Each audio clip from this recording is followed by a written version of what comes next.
هجيب اللاعب في 10 أسئلة. هجيبه في 9.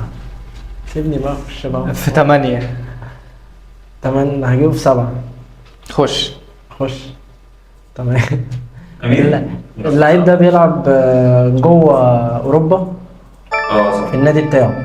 طيب اللعيب ده بيلعب في الدوري الاسباني. تمام. بما ان شوكة اللي قايل لك اللاعب، فاللعيب ده بيلعب في الدوري الانجليزي. ماشي. اللعيب ده بيلعب في فرقة بتلبس احمر. لا. 6 4 أسئلة. تمام. طب اللعيب ده بيلعب في مانشستر سيتي. لا. يعني الفرقة بتلبس احمر ده ولا سؤال. مانشستر سيتي في الدوري الانجليزي. طب ممكن نهبط مثلا نقول اللعيب ده بيلعب في تشيلسي. على فكرة لسه فيه ولا لسه بيلبس فيه أحمر. لسه فيه طيب بس صح يعني. اللعيب ده بيلعب في توتنهام. اللعيب ده سون. كل مرة بقى يا عم بقى ارحمني. ماشي يا عمر، احنا فاتحين يا عمر مش كده.